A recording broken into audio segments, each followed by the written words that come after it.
안녕하세요. AI가 우리의 일하는 방식, 심지어 뭐랄까, 인재를 보는 기준까지 바꾸고 있다는 얘기 요즘 정말 많이 들리죠? 네, 맞아요. 정말 화두인 것 같아요. 오늘 저희는 여러분이 공유해 주신 AI 시대, 인재 경쟁력의 재편과 새로운 역량, 이 보고서를 좀 깊이 들여다보려고 합니다. 과연 AI 시대의 정말로 중요한 능력은 뭘까? 그리고 우리가 그동안 중요하게 여겼던 소위 스펙들 있잖아요? 이건 이제 어떤 의미일까? 한번 파헤쳐 보죠. 네, 아주 시의적절한 주제인 것 같습니다. 이 보고서가 보니까 골드만삭스, PwC, 세계경제포럼, WEF라고 하죠. 이런 여러 기관 분석에다가 실제 기업 사례까지 잘 담고 있더라고요. 네, 꽤 종합적으로 잘 정리되어 있더라고요. 그래서 단순히 기술 얘기만 하는 게 아니고요. 이 큰 변화가 바로 여기 계신 여러분의 커리어, 또 미래 준비에 어떤 실질적인 영향을 미칠지 그걸 좀 같이 탐색해보는 시간입니다. 자, 준비되셨나요? 한번 흥미로운 이야기 속으로 들어가 보시죠. 네, 좋습니다. 먼저 AI가 가져올 변화의 규모부터 좀 감을 잡아볼까요? 골드만삭스 보고서를 보니까요. 생성형 AI가 앞으로 10년 안에 전 세계 GDP를 무려 7%나 끌어올린대요. 7%요? 엄청나네요. 그리고 전 세계적으로 3억 개 일자리에 영향을 줄 거다. 와, 3억 개. 정말 상상하기 힘든 숫자인데요. 네, 정말 엄청난 규모의 변화를 예고하는 숫자죠. 근데 여기서 우리가 주목해야 할 점은 단순히 일자리가 몇 개 늘고 줄어든다 이런 양적인 문제만은 아니라는 겁니다. 양적인 문제만이 아니다. 그렇죠. PwC 연구를 보면 더 흥미로운 지점이 있어요. AI를 적극적으로 도입한 정보통신, 전문 서비스, 금융 같은 분야는요. AI 노출이 상대적으로 적었던 운송이나 제조업보다 노동 생산성 증가율이 무려 4.8배나 높았다는 거예요. 4.8배요. 와, 그건 정말 큰 차이인데요. 네, 맞아요. 이건 AI가 그냥 반복 업무를 대체하는 수준, 이걸 넘어서 생산성 자체를 아주 근본적으로 끌어올리는 말 그대로 게임 체인저 역할을 하고 있다. 이런 뜻입니다. 게임 체인저라 확 와닿네요. 그럼 일자리는 구체적으로 어떻게 변하게 될까요? 세계 경제 포럼, 그 WEF 보고서에서는 2027년까지 새로 생기는 일자리가 한 6,900만 개인데 사라지는 건 8,300만 개다. 네, 그래서 전체적으로 보면 1,400만 개 정도가 순 감소할 거다. 이렇게 예측했더라고요. 이거 좀 불안하게 들리기도 하는데요. 맞아요. 그 순 감소라는 숫자 자체는 좀 걱정스럽게 느껴질 수 있죠. 하지만 이 보고서가 강조하는 건 어떤 특정 직업이 그냥 통째로 사라진다라기보다는요. 그 직업을 구성하는 직무들, 그러니까 하는 일들이 재편된다는 점입니다. 아, 직업이 아니라 직무가 바뀐다. 그렇죠. 예를 들면 단순 데이터 입력이나 반복적인 사무 업무 같은 직무는 AI로 대체되면서 줄어들 가능성이 크죠. 반면에 AI 전문가나 빅데이터 분석가처럼 AI를 적극적으로 활용하고 또 관리하는 직무에 대한 수요는 정말 폭발적으로 늘어나고 있습니다. 음. 그리고 이게 비단 IT 업계만의 이야기가 아니에요. 보고서 사례를 보면 도미노 피자는 재고 관리에 AI를 쓰고요. 오, 피자 회사가요? 네, 코카콜라는 마케팅 캠페인 아이디어 얻는 데 활용하고 아마존은 당연히 물류 시스템 효율화에 AI를 접목하고 있죠.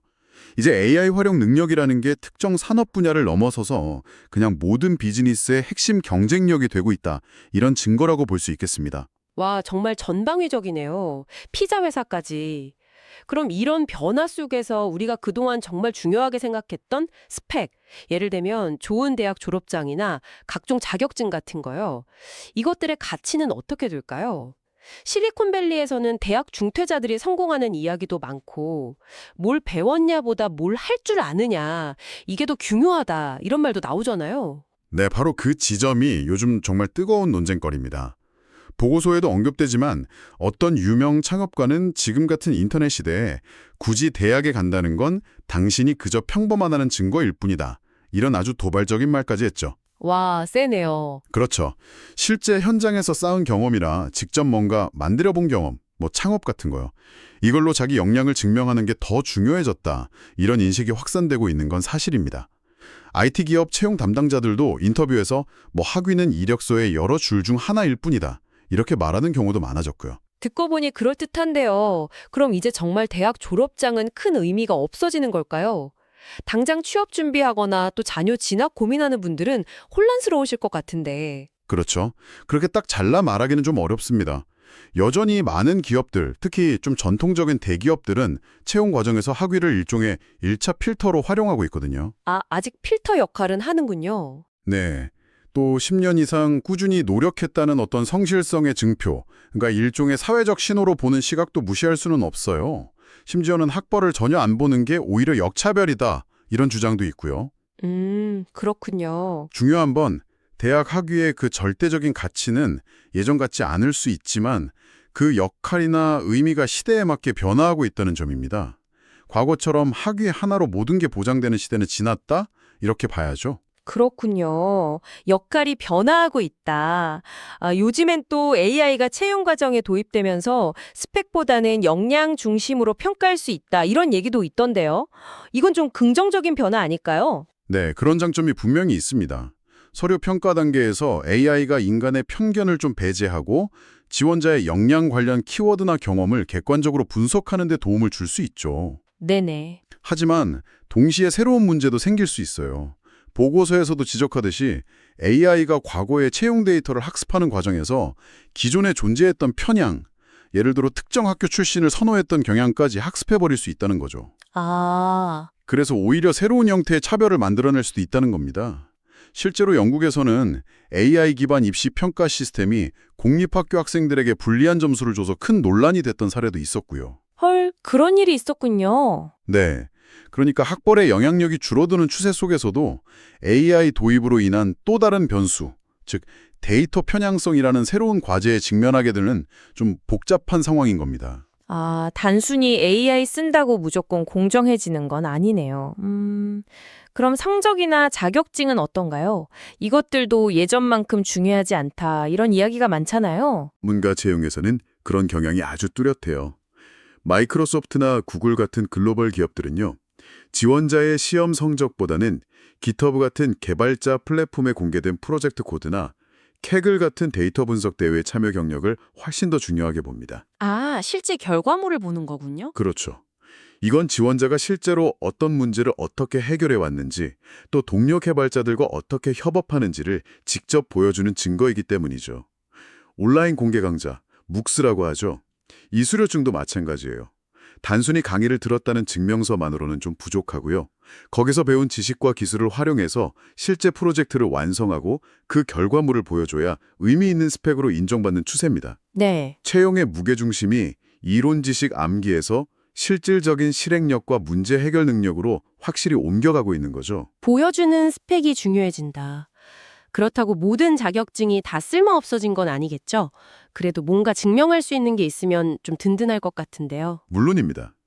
예를 들어 AWS, 아마존 웹 서비스죠.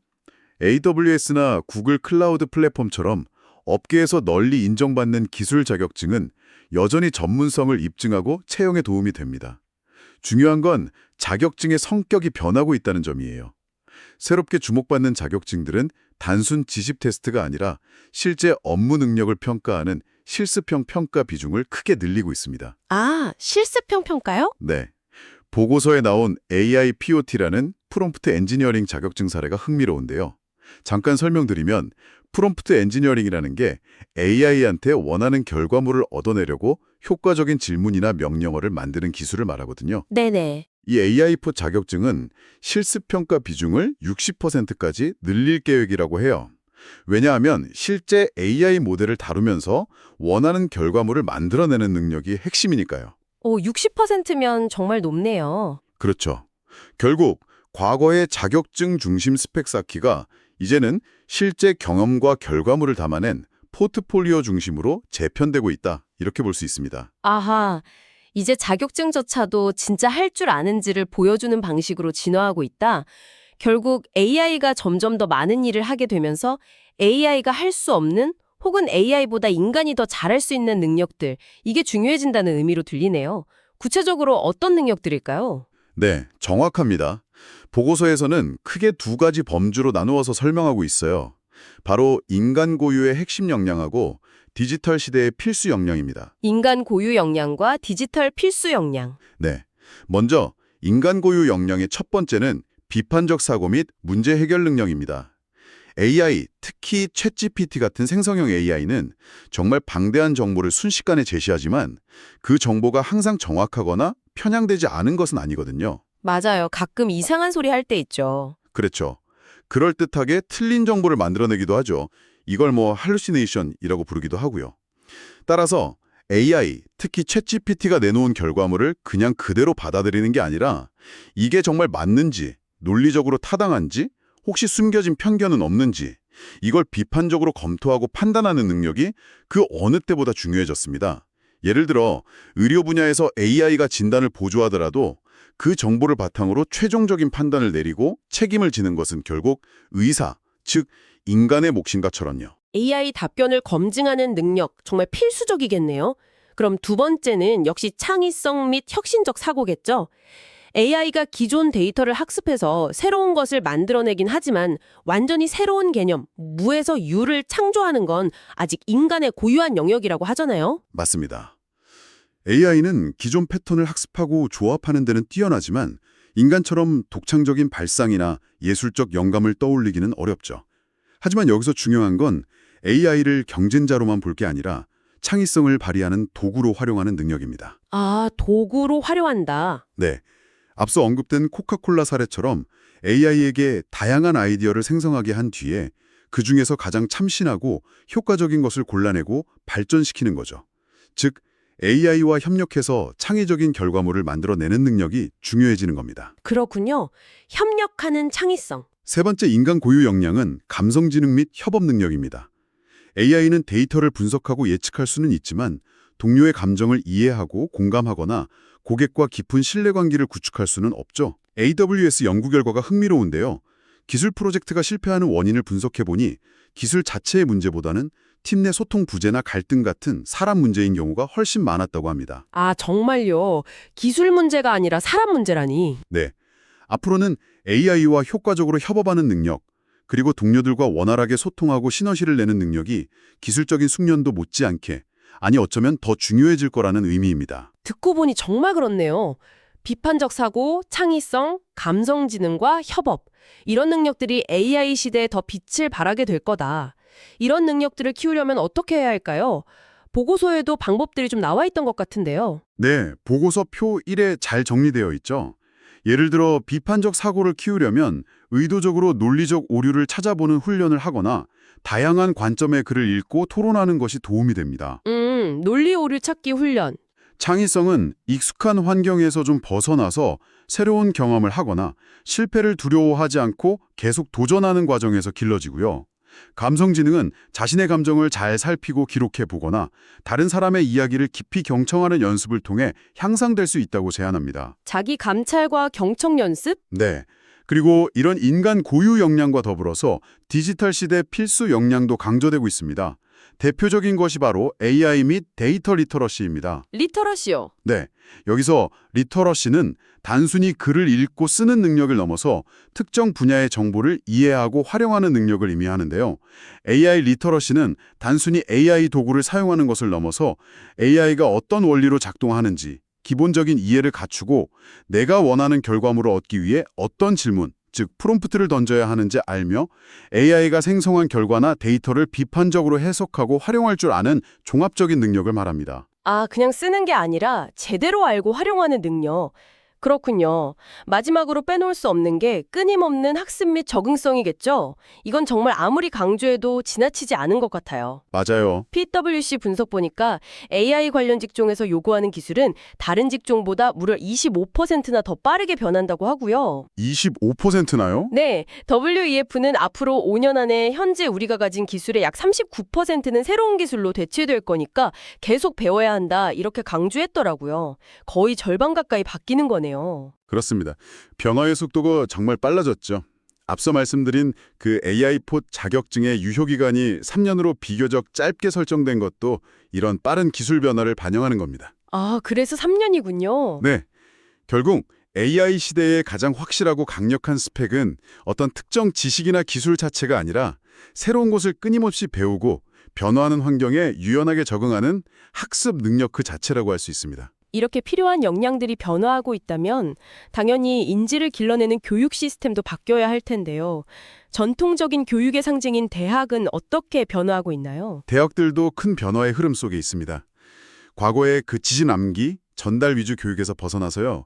학생들이 스스로 문제를 정의하고 해결하는 능력, 여러 학문 분야를 넘나들며 융합적으로 사고하는 능력, 그리고 실제 현장에서 부딪히면서 배우는 경험, 이런 걸 강조하는 방향으로 나아가고 있습니다. 경험 중심? 예를 들어 미국 에머스트 칼리지 같은 일부 대학에서는 전공 구분 없이 학생들이 자유롭게 과목을 선택해 듣는 오픈 커리큘럼을 운영하면서 학문 간 경계를 허물고 있고요. 핀테크 같이 빠르게 변화하는 분야에서는 기업과 연계해서 실제 산업 현장의 문제를 해결하는 프로젝트 기반 학습, PBL이나 인턴십을 강화하는 추세입니다. 네. AI가 지식 검색이나 정보 요약 같은 역할을 상당 부분 대신할 수 있게 되면서 대학 교육의 초점은 무엇을 가르칠까에서 어떻게 학생들의 고유한 인간적 역량과 학습 능력을 키울 수 있을까로 이동하고 있습니다. 아, 초점이 바뀌는군요. 네, 질문 중심 학습, 토론과 협업을 강조하는 수업, 온라인으로 먼저 학습하고 강의실에서는 토론과 심화 활동을 하는 플립드 러닝 같은 교수법이 확산되는 것도 이런 변화와 맞닿아 있습니다.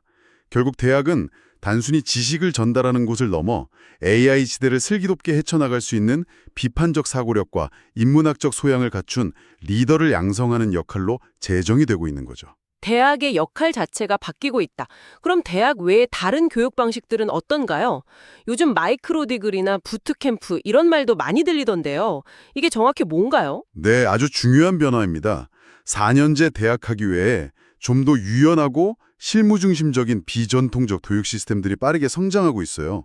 마이크로 디그리는 특정 직무에 필요한 핵심 역량만을 단기간에 집중적으로 학습해서 이수하는 과정이고요. 아, 단기 집중 과정. 네, 그리고 나노 디그리 같은 부트캠프는 주로 IT 분야에서 현직 개발자들이나 전문가들이 강사로 참여해서 몇 개월 동안 집중적으로 실무 프로젝트 중심의 교육을 제공하는 프로그램을 말합니다. 부트캠프는 들어봤어요. 이런 교육 방식들은 변화하는 산업 수요에 빠르게 대응할 수 있다는 장점이 있죠.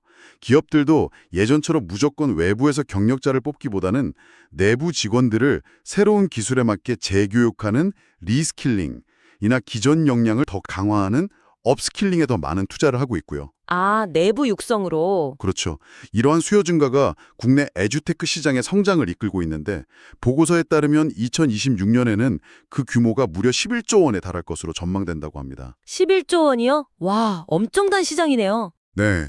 그리고 또 하나 주목할 만한 변화는 개인이 학교 안팎에서 쌓은 모든 학습 경험을 체계적으로 관리하고 이걸 공식적으로 인정해주는 시스템. 예를 들어 평생학습 계좌제 같은 제도의 중요성이 커지고 있다는 점입니다. 평생학습 계좌제. 네. 이렇게 되면 미래에는 특정 학교의 학위, 디비리 자체가 중요한 게 아니라 개인이 살아오면서 쌓아온 다채로운 배움의 이력, 즉 학습 이력, 러닝 히스토리 자체가 그 사람의 경쟁력을 보여주는 새로운 스펙이 될 수도 있습니다. 학습 이력 자체가 습학이 된다? 흥미롭네요. 보고서 표 2를 보면 4년제 대학, MOOCS, 마이크로 나노 디그리, 기업 내부 교육 등 다양한 학습 경로들의 장점과 단점을 비교해 볼 수 있는데요. 어떤 방식이 절대적으로 우수하다기보다는 개인의 상황과 목표에 맞게 다양한 학습 경로를 조합하는 것이 중요해질 것 같습니다. 와, 정말 평생학습이라는 말이 피부로 와닿네요. 자, 그럼 정리를 좀 해보면 AI 시대에는 대학 졸업장이나 자격증 같은 전통적인 스펙의 역할과 의미가 변화하고 네, 그렇죠. 대신 실제 문제를 해결해본 경험과 결과물, 즉 포트폴리오, 그리고 AI가 대체할 수 없는 인간 고유의 역량, 마지막으로 이 모든 것을 뒷받침하는 끊임없는 학습 능력, 이게 중요해진다 이런 말씀이시죠? 정확합니다.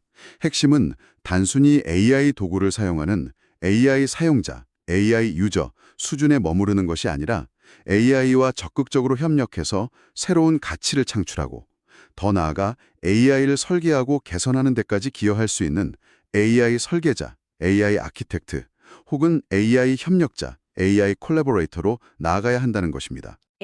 AI 설계자, AI 협력자. 네. 그럼 마지막으로 이런 변화에 대비하기 위해 개인과 조직은 각각 어떤 준비를 해야 할까요? 보고서에서 제안하는 전략들을 좀 요약해 주실 수 있을까요? 네, 개인 차원에서는 크게 세 가지를 기억하시면 좋겠습니다. 첫째, AI를 단순히 두려워하거나 피할 게 아니라 자신의 분야에서 적극적으로 활용하면서 전문성을 키워나가는 AI 활용 전문가가 되어야 합니다. 네, 활용 전문가. 둘째, 학위나 자격증 목록보다는 실제 내가 무엇을 할 수 있는지 보여주는 실무 경험 중심의 포트폴리오를 꾸준히 구축해야 합니다. 이게 중요하죠. 포트폴리오 구축. 셋째, 변화의 속도가 매우 빠르기 때문에 특정 스펙에 안주하지 않고 끊임없이 새로운 것을 배우는 학습 능력 자체를 나의 가장 강력한 무기로 만들어야 합니다. 학습 능력이 최고의 무기다. 네. 그리고 조직 차원에서도 변화가 필요합니다. 첫째, 외부에서 완벽한 인재를 채용하려는 노력과 더불어서 내부 직원들의 잠재력을 키우고 새로운 역량을 갖추도록 지원하는 육성 중심으로 인재 전력을 전환해야 합니다. 리스킬링, 업스킬링이죠. 네, 육성 중심. 둘째, 채용 기준을 과거의 학벌 중심에서 벗어나 실제 직무 역량 중심으로 바꾸고 이때 AI 채용 시스템을 활용하되 그 과정에서 발생할 수 있는 데이터 편향성 문제를 해결하기 위한 노력을 병행해야 합니다. 아까 얘기했던 문제죠. 아, 편향성 문제 해결 노력? 셋째, 단순히 기술 도입에만 집중할 게 아니라 인간과 AI가 효과적으로 협업할 수 있는 조직 문화를 만들고 직원들의 감성지능과 협업 능력을 중요한 평가 요소로 고려해야 합니다. 조직 문화와 감성 지능. 네, 알겠습니다. 오늘 저희는 AI 시대의 인재의 기준과 필요한 역량이 어떻게 변화하고 있는지 아주 깊이 있게 탐구해봤습니다. 전통적인 스펙의 의미가 재정이 되고 그 자리를 비판적 사고, 창의성, 협업 능력 같은 인간 고유의 역량과 끊임없이 배우고 적응하는 능력이 채우고 있다. 이걸 확인할 수 있었네요. 네, 오늘 나눈 이야기들이 여기 계신 여러분 각자의 커리어 경로를 설계하고 또 앞으로 무엇을 어떻게 배워나가야 할지 계획을 세우는데 조금이나마 영감을 드릴 수 있었기를 바랍니다. 마지막으로 한 가지 좀 생각해 볼 만한 질문을 던져보고 싶습니다. AI와의 협업이 점점 더 일상이 되어가는 미래에 과연 일 혹은 직업이라는 개념 자체는 어떻게 진화하게 될까요? 아, 일의 개념 자체. 네. 우리가 단순히 정해진 직무를 수행하는 것을 넘어서 AI와 함께 어떤 새로운 가치를 창출하며 살아가게 될지 한번 상상해 보시는 것도 흥미로운 탐구가 될 것 같습니다. 오늘 저희의 탐구가 그 여정에 의미 있는 출발점이 되었기를 바랍니다.